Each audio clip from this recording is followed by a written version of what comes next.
ठंड में जुगाड़ू बहू का घास का घर और घरेलू सामान।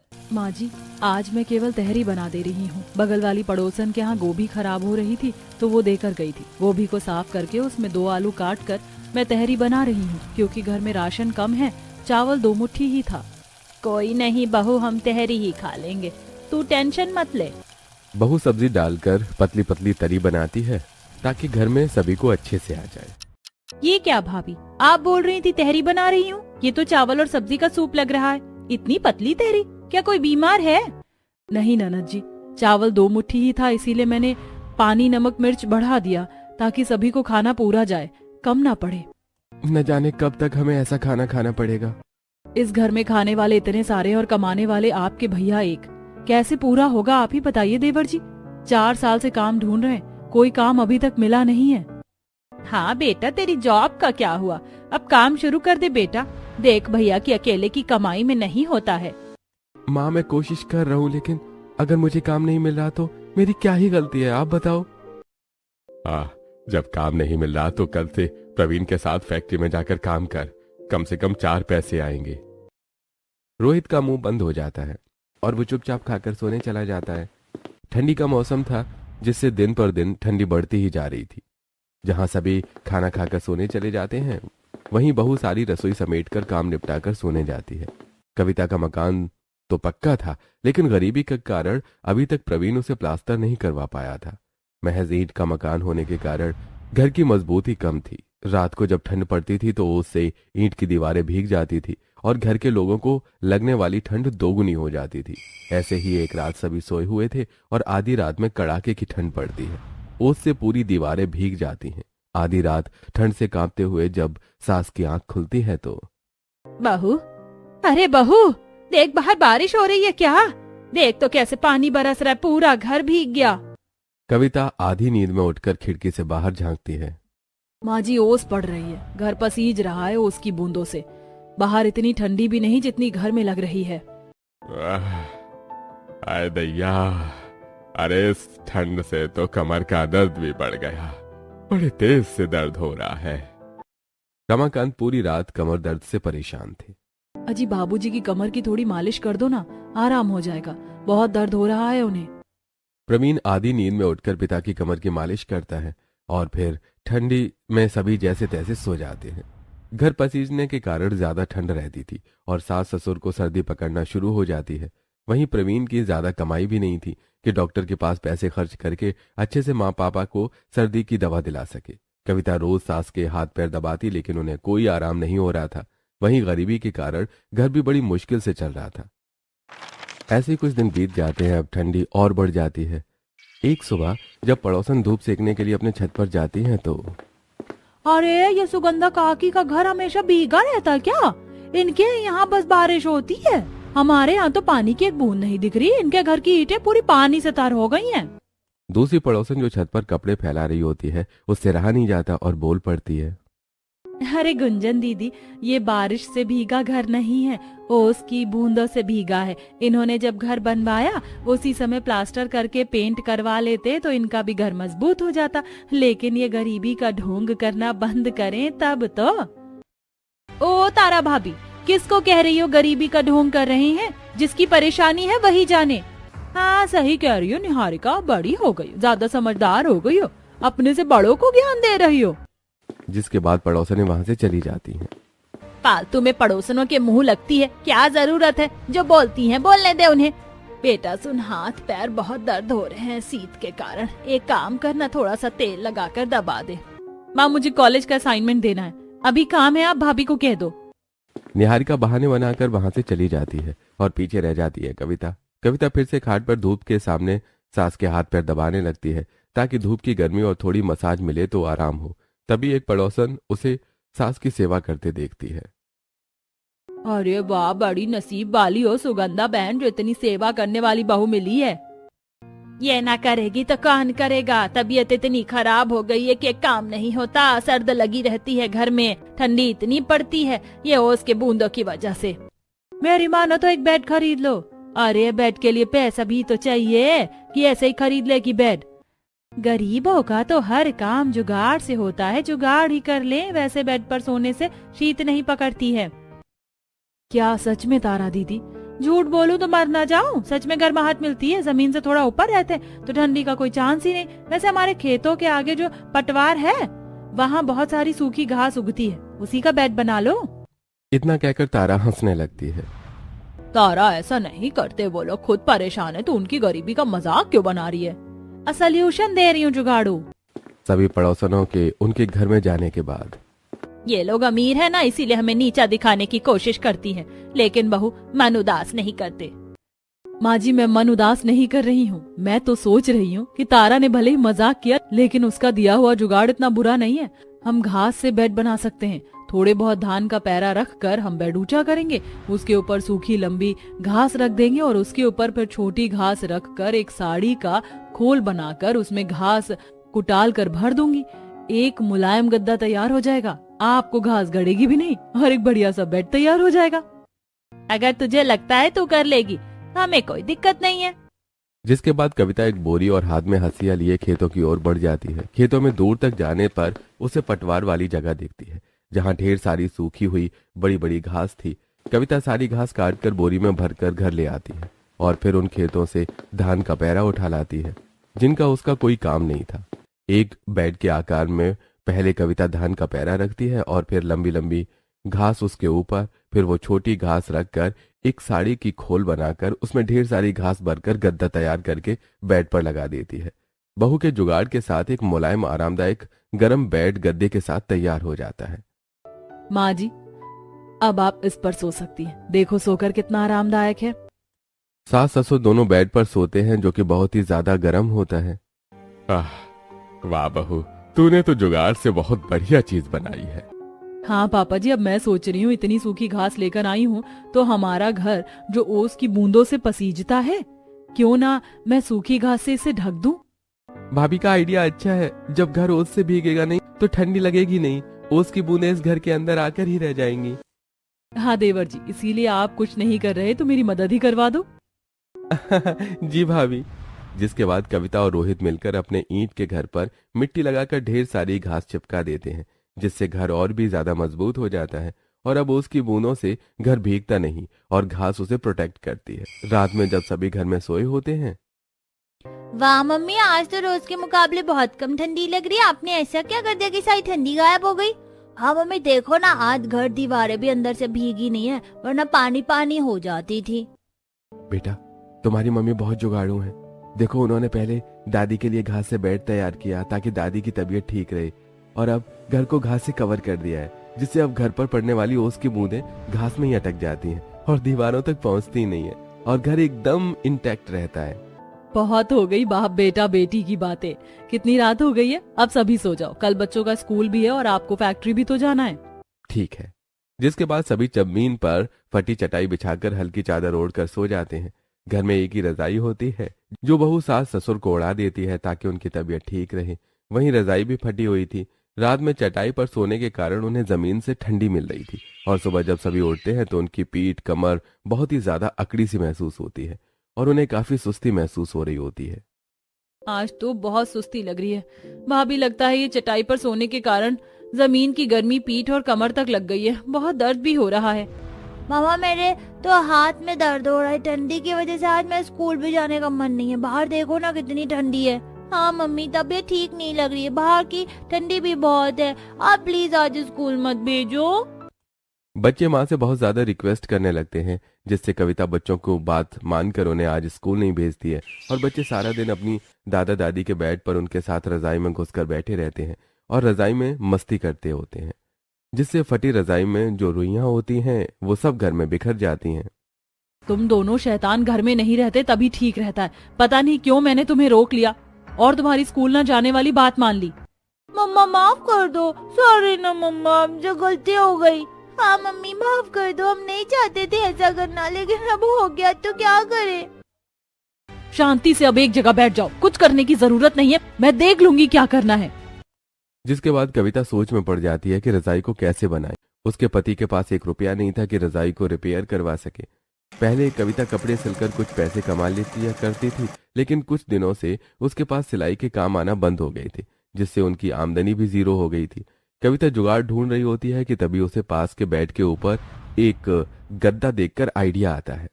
रजाई के अंदर की रुई भी खराब हो गई है। एक काम करती हूँ, जितने पर रजाई फटी हुई है एक कपड़े का टुकड़ा लगाकर रजाई का फटा हुआ हिस्सा ज्वाइन कर देती हूँ और इसे गर्म और मजबूत बनाने के लिए सूत के साथ घास की कतरन भरकर डालती हूँ। इससे ये गड़ेगी भी नहीं और आरामदायक रहेगी। जिसके बाद कविता रजाई में से खराब रुई निकाल कर फेंक देती है। रजाई के फटे हिस्से पर कपड़ों के पैचेस लगाकर उसे रिपेयर करती है और फिर घास को बारीक कतर कर उसे रजाई के अंदर रुई के साथ मिक्स करके भरती है और रजाई का मुंह सिल देती है। माँ जी लीजिए आपकी रजाई, मैंने मजबूत कर दी। अब ये कुछ साल तक तो आराम से चलेगी, फटेगी भी नहीं और सालों साल की गारंटी हो गई है। जुगाड़ के साथ एकदम मजबूत रजाई बन गई है। भाभी, जैसा आपने माँ के लिए बनाया है हमारे लिए भी बना दो ना। रात में बहुत ठंडी लगती है। और गद्दा भी बना दो, जो मदद लगेगी मैं कर देता हूँ। अगर रजाई गद्दा रहेगा तो कम से कम शरीर तो नहीं अकड़ेगी। हाँ देवर जी, अगर आप लोगों को मेरी मदद ही करनी है तो एक काम करो, वो पटवार वाली जगह से सूखी और बड़ी छोटी हर टाइप की घास ले आओ। मैं उससे रजाई गद्दा तकिया और चटाई सब बना दूंगी ताकि हम रात में ठंड से बचकर आराम से सो पाए। आप जब तक लेके आओगे मैं घर का दूसरा काम कर लेती हूँ। हाँ भाभी, मेरे असाइनमेंट भी पूरे हो गए। भैया घास ले आए, फिर मैं आपके साथ मिलकर घास कटवा दूंगी, आपकी भी मदद हो जाएगी। ठीक है ननद जी। जिसके बाद रोहित खेतों में जाकर ढेर सारी छोटी सूखी घास और लंबी सूखी घास काटकर 2 बांध झाल में भर लेता है और घर लेकर आता है। तब तक कविता भी घरों के काम से फ्री हो जाती है। चलो ननद जी, अब हम इस घास को कतर लेते हैं ताकि जब गद्दे में इसे भरें तो सोने पर गद्दा और रजाई गड़े नहीं। ठीक है भाभी, मैं घास मशीन में लगाती हूँ, आप मशीन चलाते जाओ। जिसके बाद निहारिका सारी मुलायम घास को चारा काटने वाली मशीन में लगा देती है और कविता मशीन को गोल गोल घुमाती है, जिससे धीरे धीरे सारी घास एकदम बारीक कतर जाती है। मम्मी आप ये घास को इतना बारीक क्यों कर रही हो? आपके लिए गद्दा रजाई बनाने के लिए, ताकि आपको और हमारी चिंकी को ठंडी ना लगे। वाह मम्मी, अब तो मैं भी अपने दोस्तों को बोल सकती हूँ कि मेरे घर पर भी गद्दा और रजाई है। वो पिंकी और रोहन है ना, मेरा मजाक उड़ाते हैं, कहते हैं तुम गरीब हो, तुम्हारे यहाँ तो ओढ़ने बिछाने को भी नहीं है। बेटा कोई कुछ भी बोले, आप किसी की बात पर ध्यान मत देना। जी मम्मी, अब मैं दादी के पास जा रही हूँ कहानी सुनने। बाहर ठंडी और ठंडी में खेलने नहीं जा सकती। जाओ दादी दादू से कहानी सुन लो। बच्चे अपनी दादा दादी के बिस्तर पर उनके साथ बैठ जाते हैं और सुगंधा और रमाकांत जी अपने पोता पोती को पंचतंत्र की कहानियां सुनाने लगते हैं। वहीं नंद भाभी और देवर तीनों मिलकर ठंडी से बचाने का जुगाड़ करने लगते हैं। कविता घर के सारे पुराने न इस्तेमाल होने वाले कपड़ों को काटकर मशीन पर जोड़कर गद्दे, तकिया और रजाई के कवर तैयार करती है। वहीं निहारिका और रोहित मिलकर सब में घास भरते हैं और उसे लकड़ी से पीट कर बराबर करते हैं। जिसके बाद कविता हाथ से गद्दे और रजाई में टांके मारती है ताकि घास टस से मस न हो और एक जगह स्टेबल हो जाए। तीनों दिन भर मेहनत करके बढ़िया सा गद्दा रजाई तैयार करते हैं। जिसके बाद कविता तकिए के कवर में कटी हुई घास भरकर मुलायम तकिया तैयार करती है। वहीं रात में जब प्रवीण घर आता है, अरे आज तो बाहर इतनी ज्यादा ठंडी थी, हाथ पैर सुन्न हो गए। एक पल को ऐसा लगा कि कहीं मैं जम ही न जाऊं। हाँ जी देखिए ना, ओस से आधे कपड़े भीग गए। अब जाकर जल्दी से आप कपड़े बदल लो वरना ठंडी लग जाएगी। ठीक है। फिर प्रवीण कपड़े बदल कर आता है और कविता सभी को खाना परोसती है। माँ सब कुछ तो करती हूँ, कभी ढंग का खाना खिला दिया करो ना। ये बदली बदली दाल और ये सूखी सी रोटी नहीं खाई जाती है। मेरे दोस्तों के टिफिन में तो फल फूल और अच्छा खाना होता है। अच्छा खाना? क्या माँ तुम्हारी बुरी खाना बनाती है? हाँ, चुपचाप खाओ और जाकर सो जाओ, जब देखो तब नखरे। प्रवीण बच्चों को डांट लगा देता है, जिससे बच्चे चुपचाप खाना खाकर सोने जाने लगते हैं। दादी आज मैं पापा को हमारे नए गद्दे और रजाई में नहीं सोने दूंगी, पापा ने डांटा। चिंकी की बात सुनकर सभी हंसने लगते हैं।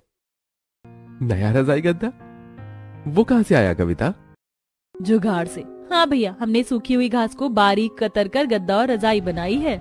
वो गड़ेगी नहीं? बिल्कुल भी नहीं गड़ेगी जी। आप एक बार सोएंगे तो आप खुद समझ जाएंगे कि हमने क्या चीज तैयार की है। जब प्रवीण गद्दे पर बैठता है तो गद्दा वाकई काफी गर्म और मुलायम था और रजाई भी काफी सॉफ्ट बनी थी। जिसके बाद सभी आराम से घास से बने हुए रजाई गद्दा पर सो जाते हैं। कुछ दिन ऐसे ही बीतते हैं और फिर एक दिन। बेटा जी आजकल आप लोग बहुत छुट्टी करते हो स्कूल का, अब और नहीं, अब चुपचाप स्कूल जाओ। कविता बच्चों को जबरन तैयार करके स्कूल भेजती है, लेकिन शाम में स्कूल से आते आते बच्चों को सर्दी लग जाती है। बच्चों के पास गर्म कपड़े नहीं हैं, जबरन स्कूल भेज दिया। अब देखो कितनी बुरी तरह सर्दी खांसी हो गई है, इन्हें कैसे कांप रहे हैं ठंड से। अरे कभी कभी बहू भी बच्चा बन जाती है, अब बच्चों के पीछे चलो परेशान हो। कविता को अब अपनी गलती का एहसास हो रहा था। उसकी वजह से बच्चों की तबीयत खराब हो गई थी। शाम में जब प्रवीण घर आता है तो कविता प्रवीण से बच्चों के लिए स्वेटर खरीदने से पैसे मांगती है। कविता, मेरे पास बस अभी घर का राशन लाने जितने पैसे ही हैं। अब तुम ही बताओ, घर का राशन आए इसमें या फिर स्वेटर? कुछ दिन एडजस्ट कर लो, फिर मैं कुछ करता हूँ। ठीक है जी, मैं देखती हूँ। बच्चों को बिना गर्म कपड़ों के रखना ठीक नहीं था। कविता परेशान होकर सोचने लगती है कि क्या करें तो क्या करें। अगर थोड़ा बहुत काम भी बाहर से मिलता तो सिलाई से ही मैं पैसे निकाल लेती, लेकिन ये ग्राहक पता नहीं कहाँ मर गए हैं, सिलाई के लिए भी कोई नहीं आता। कविता ऐसे ही सोच रही होती है कि तभी उसे एक आइडिया आता है कि क्यों ना वो घास को ही बच्चों के कपड़ों पर सिलकर मजबूत कपड़े बना दे, गर्म कपड़े बना दे, जिससे बच्चों के गर्म कपड़े तैयार हो जाएंगे और वो ठंडी से भी प्रोटेक्टेड रहेंगे।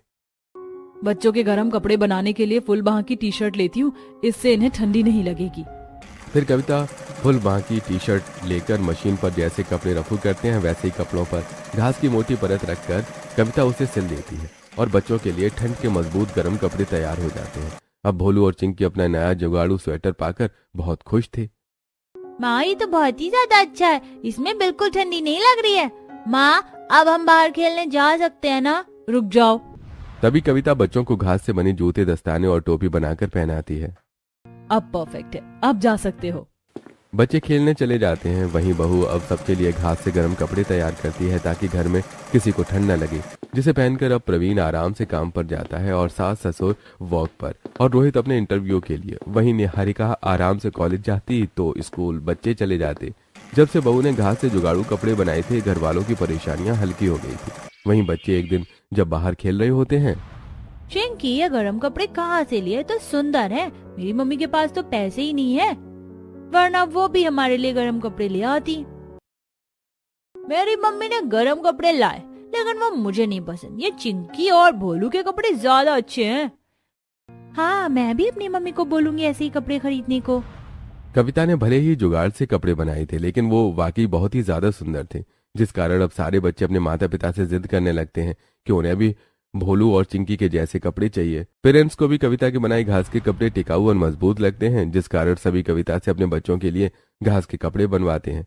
जो लोग गरीब मजदूर थे वो अपने लिए भी घास के कपड़े बनवाने के लिए कविता के पास आते हैं और कविता उनके ही कपड़ों पर घास सिलकर बढ़िया से डिजाइन बनाकर सिलकर तैयार कपड़े करती है और उन्हें देती है और सारे लोग बड़े खुश हो जाते हैं। एक दिन, अरे कविता बहू, मैंने सुना है तुमने रजाई गद्दा भी बनाया है। मेरे पास पुरानी साड़ी पड़ी है बाजार में, रजाई सिलने की कीमत तो तुम्हें पता ही है, इसीलिए मैं सोच रही हूँ क्यों ना मैं तुमसे टिकाऊ और जुगाड़ू रजाई ही बनवा लूं। जी आंटी जी, जरूर मैं बना दूंगी, बस आपको कितनी बड़ी रजाई चाहिए बता दो। सुमन रजाई का नाप दे देती है। कविता एडवांस पैसे जो मिले होते हैं उनसे भंगी वाले से पुराने कपड़े खरीद के लाती है, जो उसे 100 रुपए में ही ढेर सारे कपड़े मिल जाते हैं, जिससे बाद में वो कपड़ों को काट कर उसमें रजाई की खोल तैयार करती है और फिर घास लाकर उसे मशीन में कतर कर रजाई के अंदर भरकर रजाई को लकड़ी से पीट कर उसके अंदर की घास को समतल करती है और फिर सुई धागे से रजाई में टाँके मारकर रजाई तैयार कर देती है। आंटी जी, ये लो आपकी जुगाड़ू रजाई तैयार हो गई है। धन्यवाद बेटा, ये लो तुम्हारे पैसे, बड़ी मेहनती हो। कविता को एक रजाई के 1000 रुपए मिले थे, उसके पति की 10 दिन की कमाई। ये देखकर वो बहुत खुश हो जाती है। अगर ऐसे ही कमाई होती रही तो परेशान होने की जरूरत भी नहीं पड़ेगी। इन पैसों को जमा करती जाती हूँ, इससे हम कोई बिजनेस शुरू करेंगे। कविता को रजाई और कपड़े बनाकर बेचने से जो पैसे मिलते हैं वो एक गुल्लक में जमा करती जाती है। वहीं एक दिन, ओह शिट, घर में लकड़ियाँ आजकल बहुत जल्दी खत्म हो जाती हैं। मैंने सारे पैसे गुल्लक में डाल दिए, अब तो लकड़ी के लिए पैसे भी नहीं है। जो पैसे थे मेरे पास उसे राशन आ गया है और ठंडी है तो आग तापने के लिए तो लकड़ी लगेगी ही ना। अब क्या करूं? आज घास जलाकर खाना बना लो, कल तक जुगाड़ करके लकड़ी ले आऊंगा। पति की बात सुनकर बहू के दिमाग की बत्ती जलती है। ये आइडिया मुझे पहले क्यों नहीं आया? जब घर है तो ज्यादा लकड़ी की जरूरत ही नहीं है और आग जलाने से अच्छा है मैं खाली नारियल ले आती हूँ, उसमें घास डालकर जलाने से पूरा घर गर्म हो जाएगा और लकड़ी से आग जलाकर सेकने की जरूरत ही नहीं पड़ेगी। जिसके बाद कविता नारियल पानी वाले के यहाँ से खाली नारियल लेकर आती है, जो नारियल पानी वाले के किसी काम के नहीं होती। फिर कविता उसमें घास भरकर आग जलाती है। जैसे जैसे घास जलती है पूरे कमरे में गर्माहट फैल जाती है। अरे ये तो एकदम जुगाड़ू हीटर हो गया, पूरा कमरा गर्म हो गया। पापा जी, ये घास का जुगाड़ू हीटर ही है। कविता आज बड़ी वाली घास को चूल्हे में तोड़ मरोड़ कर डालती है और उससे ही खाना बनाती है। खाना लकड़ी जितना जल्दी बन भी जाता है और कविता को ज्यादा परेशानी भी नहीं झेलनी पड़ती। ऐसे ही एक दिन, भाभी जब घर पर ओस की बूंदें टपकती थी, देखो तो ठंडी और सीलन से हमारी अलमारी पीछे से जंग खा गई है। अगर इसमें ऐसे ही ठंडी हवा लगती रही तो ये अलमारी पूरी तरह से खराब हो जाएगी। फिलहाल तो इस अलमारी को सीलन और जंग से बचाने का एक ही उपाय है, हम इस पर ढेर सारी घास चिपका कर इसे घास से कवर कर देते हैं। सूखी घास से अलमारी तक ठंडी हवा नहीं पहुंचेगी और ये मजबूत भी हो जाएगी। फिर कविता बड़ी बड़ी सूखी घास से पूरी अलमारी को कवर कर देती है। अब अलमारी भी ठंडी हवाओं और सिट से बच जाती है। ये अलमारी तो एकदम नई जैसी लग रही है। यकीन ही नहीं हो रहा ये वही पुरानी अलमारी है। हाँ, हमारी बहू सच में जुगाड़ू है। अभी तो और जुगाड़ बाकी है। घर में ठंडी से कोई भी जमीन पर बैठकर खाना खाने के लिए राजी नहीं होता था। बच्चे कभी अपने कपड़े जमीन पर बिछाते थे तो नंद पीढ़ा लेकर आती थी और रोहित और निहारिका में रोज पीढ़े के लिए लड़ाई होती थी। वहीं सास ससुर बेड पर ही बैठकर खाते तो बेड भी गंदा हो जाता था। अब मुझे पता है कि इस परेशानी का क्या सॉल्यूशन होगा। जिसके बाद कविता कड़क सूखी घास को बीन कर उसे आपस में गूंद कर एक बढ़िया सी टेबल तैयार करती है और बैठने के लिए 6 कुर्सियां बनाती है ताकि घर वालों को जमीन पर बैठकर न खाना पड़े। कड़क वाली घास काफी मजबूत थी जिससे बहू का कुर्सी टेबल बहुत ही ज्यादा सुंदर बनकर तैयार होता है और अब घर में सभी कुर्सी टेबल पर ही बैठकर खाना खाते हैं। जब से बहू ने इतने जुगाड़ करके सुविधा दे दी है तब से बहुत आराम हो गया है। अरे बेटे की रोज की दिहाड़ी में घर चलाना मुश्किल था। मैंने कभी नहीं सोचा था कि हमारी जुगाड़ू बहू के कारण हम कभी इतने सुख से रह पाएंगे।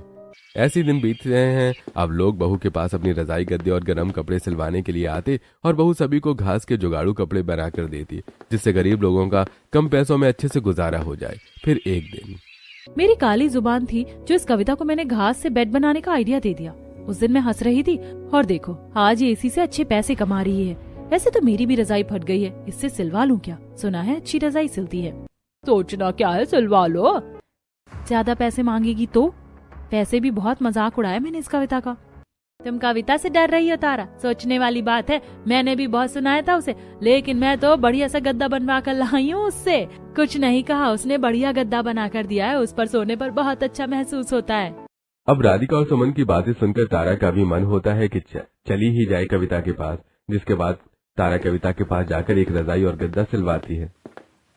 कविता मुझे माफ करना, मैंने तुम्हें बहुत बुरा भला कहा था। अभी भी तुम नाराज तो नहीं हो ना? नहीं, जब थी नाराज तब थी, और आप तो मेरी बहन जैसी हो। आपके कारण ही तो मैं आज कमा रही हूँ। आपने उस दिन घास वाली बात ना कही होती तो मेरा दिमाग तो काम ही नहीं करता। ये लो तुम्हारे पैसे।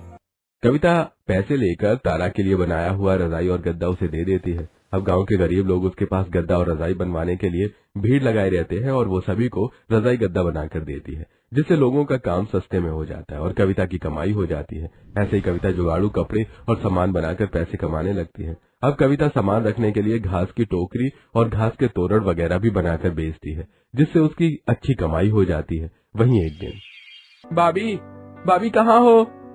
क्या हो गया देवर जी, ऐसे क्यों चिल्ला रहे हो? अरे यकीन नहीं मानोगी, लेकिन मेरे मनपसंद की जॉब मिल गई मुझे और सैलरी भी 5 लाख रुपए पर एनम है। परसों से ही ज्वाइन करना है। अरे वाह, ये तो बहुत ही खुशी की बात है। मेरा बच्चा, आखिरकार तुझे काम मिल ही गया। हाँ माँ, सब भाभी की मेहनत का नतीजा है। हमेशा इन्होंने दुआएं की हैं। रोहित की अच्छी नौकरी लग जाती है। वहीं कविता के काम से उसका काफी नाम होता है और वो पैसे भी अच्छे कमा लेती है जिस कारण निहारिका के लिए अच्छा रिश्ता भी आ जाता है। वहीं घर पर, प्रवीण जी, आपने फैक्ट्री में काम छोड़ने के लिए कह दिया ना? हाँ कहा, लेकिन मालिक कहता है प्रमोशन ले लो, काम मत छोड़ो। अब जहाँ वो 100 रुपए दिहाड़ी दे रहा था वहीं सीधे 20,000 की जॉब ऑफर कर रहा है। अरे वाह, ये तो अच्छी बात है। तुम्हारे काम से गांव में हमारी जो इज्जत बनी है वो सभी का नतीजा है। ठीक है, मैं फिर कपड़ों की दुकान की जगह अपना एक बुटीक खोल लेती हूँ और आपकी तो पगार बढ़ ही गई है। जिसके बाद कविता एक बुटीक खोलती है, साथ में जुगाड़ू गर्म कपड़े और सामान बनाकर लोगों की मदद भी करती है और वो लोगों के घर भी बनाकर देती है। वहीं मुनाफे से कमाए पैसे से वो नंद की शादी करती है और सभी खुशी खुशी रहने लगते हैं।